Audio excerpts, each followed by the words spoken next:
గురూజీ గారు, మీరు ఈ యోగా ప్రక్రియ ద్వారా ఎన్నో ప్రక్రియలు చేస్తున్నారు. అసలు మీకు ఆధ్యాత్మిక పరంగా అడుగులు వేయాలన్న ఆలోచన ఏ వయసులో కలిగింది? నేను మా తాతయ్య వాళ్ళంతా రామాయణ మహాభారతాలన్నీ చదువుతుండేవారు. నేను ప్రహ్లాద జీవిత చరిత్ర సినిమా చూశాను. చూసిన తర్వాత ఇక నేను భక్తుడిగా అవ్వాలి అనుకున్నాను. 3వ క్లాస్ అప్పుడు జరుగుతుందన్నమాట. అక్కడి నుంచి హనుమాన్ చాలీసా చదివి సీతారామాంజనేయ సంవాదం అనేటువంటి బుక్లో విషయాలు, సాంఖ్యము తారకము అమనస్కాల గురించి వాళ్ళు మాట్లాడుకుంటుంటే, ఓహో యోగంలో ఇంత గొప్ప మహిమ ఉంటుందా, అయితే నేను కూడా యోగిని అవ్వాలి. భగవద్గీతలో హే అర్జున తుమ్ యోగి బనావ్ అని కృష్ణ భగవానుడు చెప్తున్నాడు. కాబట్టి నేను యోగిని అవ్వాలి.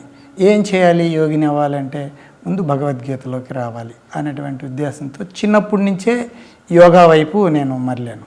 నేను ఇంకొక విషయం ఏంటంటే, బై బర్త్లో ఇటువంటి బీజాలన్నీ పడ్డాయి.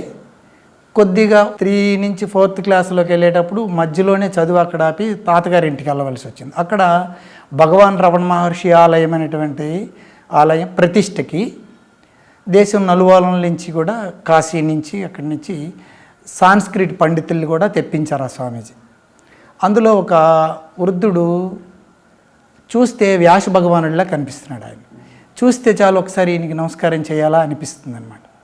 వెళ్ళి ఎక్కువ బరువు పుస్తకాలు పట్టుకుని వస్తున్నారు. ఆయన దగ్గరికి వెళ్ళి ప్రణామం చేసి, అయ్యా తమరు ఎక్కడి నుంచి వస్తున్నారు అంటే, తెలుగులో మనం మాట్లాడుతున్నాం, వారికి తెలుగు రాదు, సంస్కృతం అనమాట. ఆయన కాశీ నుంచి వస్తున్నారు. ఆయన చెప్పిన మాటలు ఏదో చిన్న చిన్నవి అర్థమవుతుంది. ఆయన నాకు ప్రేరణ ఇచ్చారండి. ఆ బ్యాగ్ మోసుకొని కాస్త దూరం వెళ్ళేటప్పటికి ఆ మందిరం దగ్గర ఆయన దింపించాను.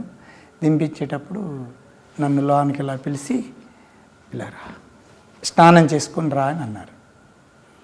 అంటే నేను వెళ్ళి బకెట్తో కొద్దిగా నీళ్ళు తీసుకుని తలకెళ్ళి స్నానం చేసుకుని ఆ ఉన్ని బట్టలు మళ్ళీ పిడుచుకుని వేసుకుని వెళ్ళాను దగ్గరికి. భగవాన్ రమణ మహర్షి ఆలయంలోకి తీసుకెళ్లారు. నిజంగా అది నాకు చాలా అదృష్టంగానే భావిస్తున్నానండి. ఆయన ఇలా కింద నుంచి పైకి ఇలా చూసి, చాలా అమాయకుడిలాగా ఉన్నావు అనే భావంతో చూసి లోనకి తీసుకెళ్ళి భగవాన్ రమణ మహర్షి ఆశ్రమంలో ఒక విభూతి తీసి బొట్టు పెట్టి ఒక బీజాక్షరాన్ని మంత్రం చెప్పారు. ఆ మంత్రం చెప్పడమే కాకుండా పద్మాసనం ఎలా వేయాలి, వేసి ఆ జపం ఎలా చేయాలని చేసి చూపించారన్నమాట. అది లగాయత్తు దాదాపు ఒక 6 సంవత్సరాల వరకు విపరీతంగా జపం చేస్తుండేవాడు. అక్కడి నుంచి నా లైఫ్ అంతా, పెళ్ళి కాకముందే నేను భగవద్భక్తుడిగా ఆధ్యాత్మిక వ్యక్తిగా తయారయ్యి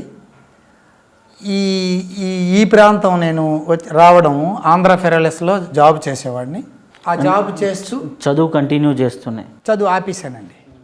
అంటే ఎందుకు ఆపేశానంటే, నా భావాలు ఎలాగుండేవంటే, చదువు శాస్త్రముల చిత్తము నిలిపితే నిజ పాద దొరికెను, మదగజముల వల్లె 10 విరంబుల మనసు చెదురిన వారికెప్పుడు కుదురునా యోగంబు వినరన్న, వైరాగ్యముంచి బుదిలి చెంతకు చేరవలెనన్న, దర్పణముగాను పదిలముగా సాధించవలెనన్న అని ఇట్లాంటి కందర్థాలు, తూము నరసింహదాస్ గారి కందర్థాలు, గుజ్జుల నరసింహదాస్ గారి కందర్థాలు గట్రా చదివేవాడిని.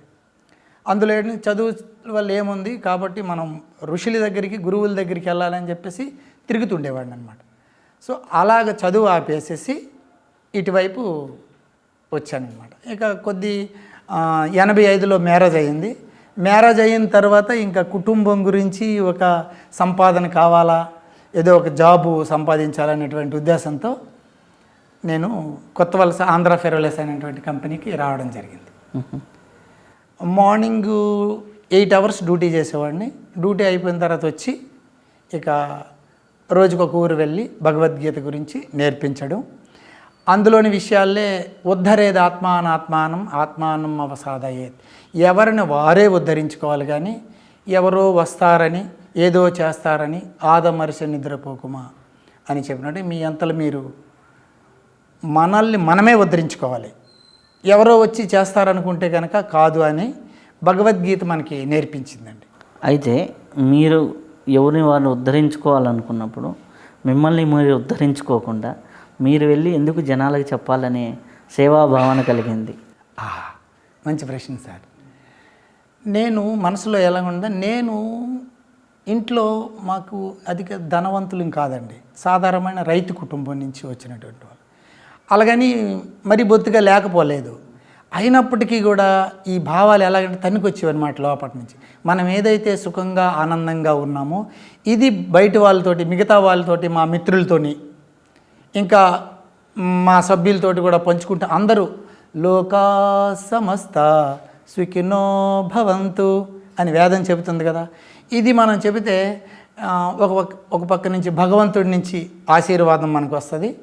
తర్వాత ప్రకృతిని కూడా చిన్నప్పటి నుంచి నేను ఏం నమ్ముతుంటానంటే, every reaction there is opposite and equal reaction. మనం ఎటువంటి భావాలతో ఉంటామో, మనం ఎటువంటి ఆలోచనలతో ఉంటామో అవే మనకి మన జీవితానికి బాటలు వేస్తాయని నేను చిన్నప్పటి నుంచి నమ్ముతానండి. అందుకోసమని ఎవరి మీదైనా నెగిటివ్ ఆలోచనలు రానివ్వను. ఒకవేళ వస్తే దాన్ని వెంటనే తిప్పుకొని పాజిటివ్గా మార్చుకుంటూ ఉంటాను. మీకు ఈ భావనలు కలుగుతున్నాయి కదా, ఈ భావనలు కర్మ సిద్ధాంతం ఆధారంగానే కదా మనకి ఈ భావనలు ఇవి కలిగేది. ఈ కర్మ సిద్ధాంతం ఆధారంగా కలుగుతున్నప్పుడు భావనలు ఒక మనిషిలో మార్చడం ఎలా సాధ్యపడుతుంది? ఇవి కేవలము భావాలు కర్మ సిద్ధాంతంతోటే కాకుండా పూర్వజన్మలో కూడా వస్తాయండి. అవి ఎట్లా ఉంటాయంటే మన హార్డ్ డిస్క్లో ఎప్పుడూ నిక్షిప్తమై ఉంటాయి. అవి బయట పడవు. మనం భౌతికంగా చేస్తున్నటువంటి కర్మల వల్ల ఎవరైనా వచ్చి ఒక ప్రశ్న వేసినందువల్ల అవి కొద్ది ప్రేరణకు వచ్చినప్పటికీ కూడా పాత ఉంటాయి కదా, మన ప్రమేయం లేకుండా తన్నుకొస్తుంటాయి. ఉదాహరణకి భూమిలోని ఒక ఇత్తనం వేసి ఉన్నాం అనుకోండి, వేస్తే ఎండాకాలంలో అది బయటికి రాదు, అలాగ ఉంటుందన్నమాట. వర్షం పడి 2 రోజులు 3 రోజులు అయ్యేటప్పటికి భూమిలో నుంచి తన్నుకొస్తుంటుంది.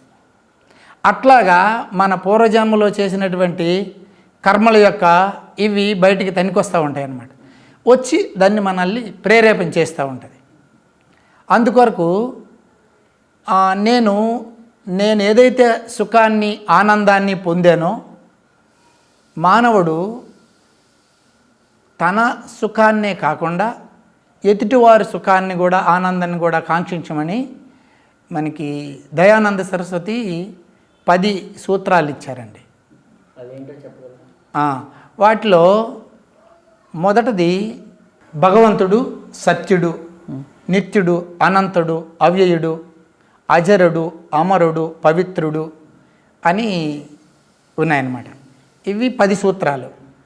ఈ 10 సూత్రాల్లోని ఆయన ఏం చెప్తున్నాడు, తన ఉన్నతతోనే కాకుండా ఇతరుల వారి ఉన్నతికి, సామాజిక యొక్క ఉన్నతికి ఎవరైతే పాటుపడతారో వాళ్ళు ఉన్నతమైనటువంటి స్థితిని పొందుతారు. అటువంటి వాళ్ళని భగవంతుడు కూడా ఆశీర్వదిస్తాడు.